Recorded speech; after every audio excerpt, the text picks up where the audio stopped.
आप देख रहे हैं खबरें 24।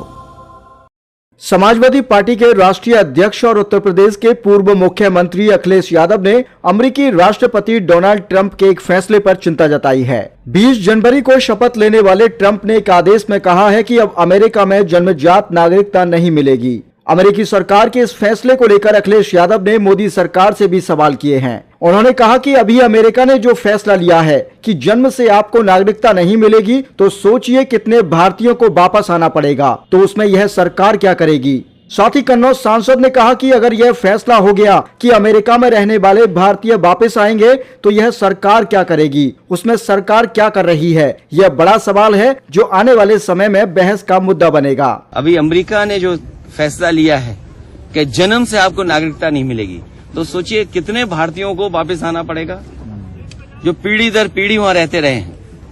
अगर कहीं ऐसा फैसला हो गया कि अमेरिका में रहने वाले भारतीय वापस आएंगे, तो ये सरकार क्या करेगी, उसमें क्या कर रही है सरकार।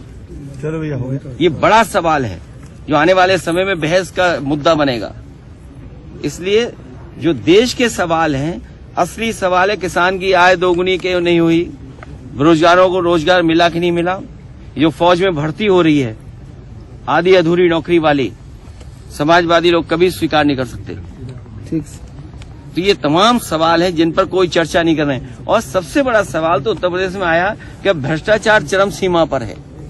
आप लोगों को इतने पैकेज मिलते हैं, उसके बाद भी आप खबर दिखाते हैं। मैं आपका धन्यवाद देना चाहता हूं। आज इतने पैकेज के बाद भी बहुत सारे साथी कहीं न कहीं सच्ची खबर दिखाते हैं कि भ्रष्टाचार सरकार में कितना है।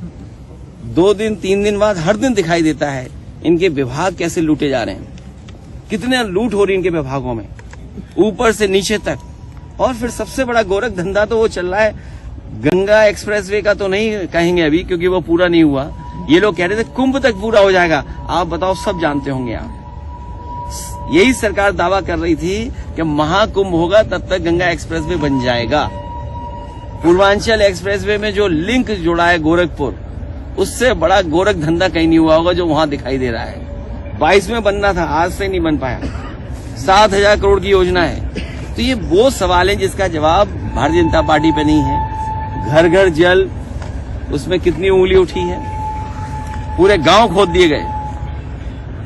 उन बातों को अभी स्पष्ट सरकार के लोग ही किसी न किसी दिन कहेंगे। जिस तरीके से अगर किसी से भ्रष्टाचार के सवाल पूछो तो वो श्लोक सुनाने लगते हैं। इसके अलावा अखिलेश ने कहा कि कुंभ और प्रयागराज वह स्थान नहीं है जहां पर राजनीतिक कार्यक्रम और फैसले लिए जाएं। कुंभ के स्थान पर कैबिनेट करना, यह पॉलिटिकल संदेश देना चाहते हैं। कुंभ और प्रयागराज वो स्थान नहीं है जहां पर राजनीति और राजनीतिक कार्यक्रम और फैसले लिए जाएं। कैबिनेट की बैठक हो रही है, कैबिनेट ही पॉलिटिकल है। सर कल जो ज्वाइंट पार्लियामेंट्री और कुंभ के स्थान पर कैबिनेट करना ये पॉलिटिकल है और पॉलिटिकल संदेश देना चाहते हैं हम लोग। एक संदेश ये भी देना चाहते हैं कि अखिलेश जी कब वहां स्नान करेंगे। समाजवादी पार्टी के लोग मन से और आस्था है उनको। हम में से बहुत सारे लोग हैं जो गंगा स्नान कराए होंगे, उन्होंने तस्वीर भी नहीं डाली होगी, कहीं भी ना आपको बताया होगा। सर 31 को सेशन शुरू हो रहा है, उसमें वक्फ अमेंडमेंट को जो ज्वाइंट जेपीसी थी वो सामने रखेगी। कल भी लखनऊ में मीटिंग हुई है। भारतीय जनता पार्टी जहां उन्हें जमीन मिल जाए, और भारतीय जनता पार्टी को हम लोगों ने उत्तर प्रदेश में बहुत करीब से देखा है और लगातार उनके काम करने का तरीका देख रहे हैं। जिस तरीके से भारतीय जनता पार्टी सबसे बड़ी भूमाफिया बनकर के आई है, किसी जिले की आप रजिस्ट्रियां चेक कर लो। और अगर ये बात सही नहीं है तो मैं अपने पत्रकार साथियों से कहूंगा कि लखनऊ की जितनी भी रजिस्ट्रियां हुई हैं, अयोध्या जैसी धार्मिक धरती, प्रभु श्री राम की धरती, वहां की रजिस्ट्रियां चेक कर लें, गोंडा तक की चेक कर लें। सबसे ज्यादा आप भारतीय जनता पार्टी के लोगों को पाओगे ये वक्फ की जमीन को केवल कब्जा करना चाहते हैं। ये विवाद खत्म नहीं करना चाहते हैं, कोई झगड़ा नहीं खत्म करना चाहते। विवाद कैसे और बढ़े, कैसे लोगों को दबाया जाए, कैसे समाज में नफरत फैले, किस तरीके से नफरत का सहारा लेके राजनीति कर सकें, उस रास्ते पे भारतीय जनता पार्टी चलती है।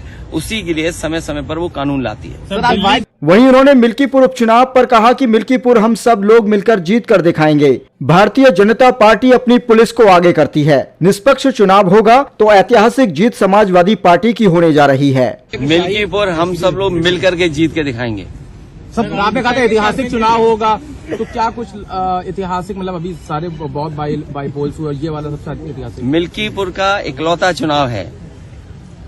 भारतीय जनता पार्टी ने अपनी पुलिस आगे कर दी है, एसओ-सीओ को निर्देश दे दिए हैं, डीएम एसपी पूरा इशारे पे लखनऊ के चल रहे हैं। वहां की आम जनता कह रही है, आम लोग, और आप भी जब गए होंगे, आपके सहयोगी गए होंगे, तो वो यही कह रही है जनता कि निष्पक्ष चुनाव होगा तो ऐतिहासिक जीत समाजवादी पार्टी की होने जा रही है। वो बचाना चाहते हैं बेईमानी से, जो उन्होंने बेईमानी बाई इलेक्शन में देखी। कहीं ये सोच सकते हैं कि लोकतंत्र में पुलिस को आगे करके वोट डलवा दें? ये बीजेपी के लोग और बीजेपी की सरकार पुलिस के इशारे पे काम करना चाहती है।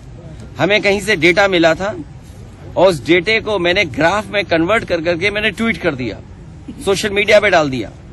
वहां के लोगों ने जवाब दिया, लेकिन उसके बाद जब दूसरा डेटा भी मैंने डाला, उसके बाद लगा कि वहां के अधिकारी, पदाधिकारी और सरकार के लोगों को सांप सूंघ गया।